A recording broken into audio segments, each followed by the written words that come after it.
Welcome to another 1v1 gaming review where we only review games that we have completed. There will be no story spoilers and we'll show you very few gameplay spoilers. I'm Sneaky Pat and today we're talking about Silent Hill 2. This is a remake of the original Silent Hill 2 that was released in 2001 on the PS2.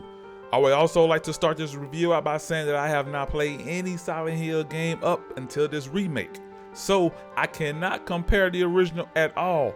I have no nostalgia with Silent Hill 2 or any other Silent Hill game.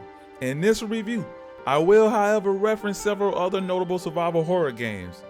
Those games include Alan Wake 2, The Callisto Protocol, Evil Within 1 and 2, and the Resident Evil 4 remake from 2023. In my opinion, Silent Hill 2 incorporates elements from all those games, resulting in a unique and compelling experience. Does that make it a smash or pass? Well, let's find out. My initial impressions of Silent Hill 2 is this distinct atmosphere. From the start, you experience a sense of unease and discomfort. Watching gameplay videos on YouTube and listening to the music does not accurately capture the immersive and unsettling feeling of actually playing the game. Silent Hill 2 effectively creates a creepy and, at times, unsettling experience the entire game. In my opinion, playing the game with headphones could have enhanced the immersive experience and potentially heightened a sense of fear, but I didn't need any more fear than what I already had.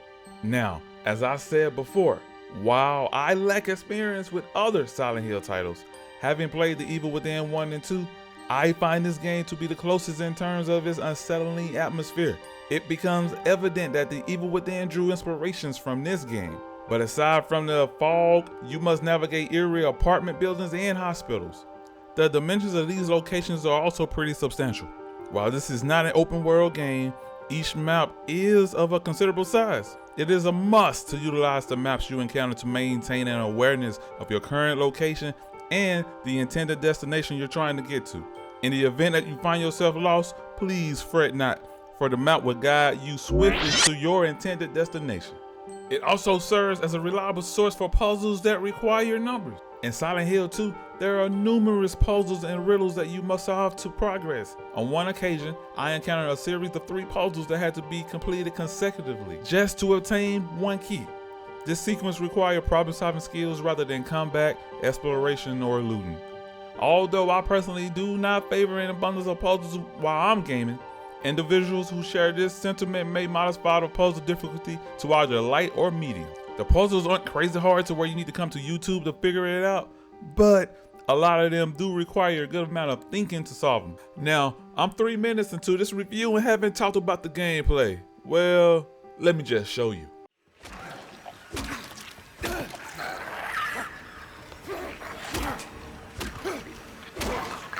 Let's talk about that gameplay footage you just saw. The combat system in this game is quite impressive. It offers a satisfying experience when engaging with the unique enemies encountered throughout the game. The Callisto Protocol presents a more similar approach to the combat. I'm referring to the close combat situations. The close combat isn't as good as the Callisto Protocol, and sometimes I wish you could lock onto an enemy because sometimes when you swing, you just don't hit what you're trying to hit. But I still like how it feels when I'm bashing the fuck out of these monsters or whatever they are. Another notable aspect of the combat in Silent Hill 2 is the inclusion of a dodge button that's different than the button you use to move your character, which is absent in the Callisto Protocol. While the dodging animations may not be visually appealing at first, nor does it feel good at first, it becomes more intuitive and effective with practice. This mechanic adds an additional layer of depth and strategy to the combat, allowing you to evade enemy attacks and create opportunities for counterattack. I would like to point out that you shouldn't just try to button mash when you're doing melee attacks. You will lose a lot of health if you try to go that route. In terms of the health aspect, there is one element of Silent Hill 2 that I find less favorable. While I acknowledge the intention of not having the health gauge constantly visible on the screen, it does present certain challenges with this bright ass outline of red blood on the screen when you're injured. And it becomes increasingly frustrating when your health is critically low. As of this recording, the sole solution to this is to entirely disable the health identification feature. But if you do that, you'll then have to closely look at James to see if there's blood on his face or body to see if he's hurt or not. You also walk slower when your health is low too. To go along with being able to disable the health icon, you also have a few other settings that I think some people would find highly useful. Things such as customizing the reticle on screen, a lot of options for subtitles, changing the in-game notes font and size, rebinding all buttons, and yes, we can also change the sensitivity in dead zone. We, however, cannot change the FOV, unfortunately. As far as the story in Silent Hill 2, your name is James and you got a letter from your wife. That wouldn't be a problem if your wife didn't die 3 years ago. So there goes your plot summary. You're looking for your wife that's supposed to be dead. The story is very strange, but it's also interesting. I'm not going to spoil the story for you, but this is where I would like to bring up Alan Wake 2. If you've played Alan Wake 2, then you know that shit is also weird. It's more psychological than anything else. Well, Silent Hill 2 honestly has more mindfuckery moments than that do. In addition to the narrative, the environments are equally integral to the story, serving as significant elements alongside the protagonist and the enemies. These adversaries are mind-bending weird. Some were just stuck in my head well after I beat the game. As you should have saw in the introduction, it took me around 22 hours to complete the game. However, I would like to inform you that it took me well over 5 hours to obtain a second firearm. While this aspect of the game was not to my liking, I can also say that I had no desire to have acquired the second firearm much earlier in the game.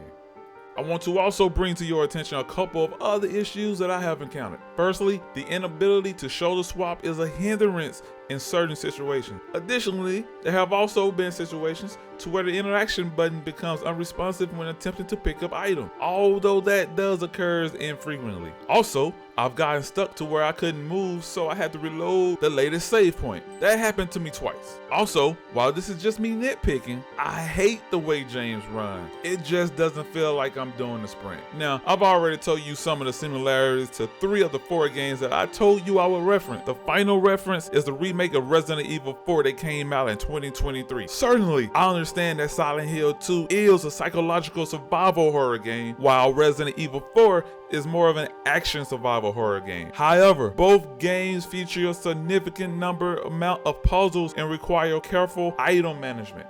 And while the third-person shooting mechanics may differ, aiming is a lot easier in Resident Evil 4 Remake. But if you're playing Silent Hill 2 on PC, I don't think aiming would be much of a problem playing with mouse and keyboard as it was for me playing with the controller on the PlayStation 5. My overall point is, yes, aiming is harder in Silent Hill 2.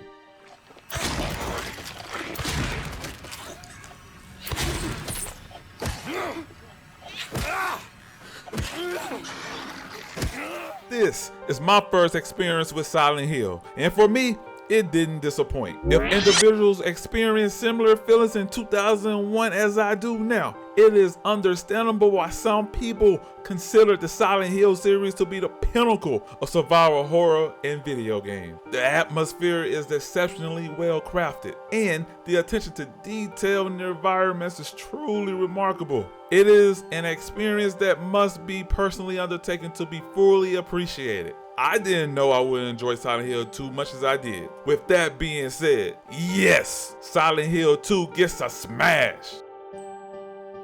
Before I leave, I will ask that you all please like this video so more people can see it. And I will ask that you go ahead and subscribe to the channel if you haven't already and help us spread the word about 1v1 gaming. Also, if you want to know how I feel about Alan Wake 2 or Resident Evil 4 Remake, go ahead and check out our review. Again, I'm Sneaky Pat, and thank you for watching.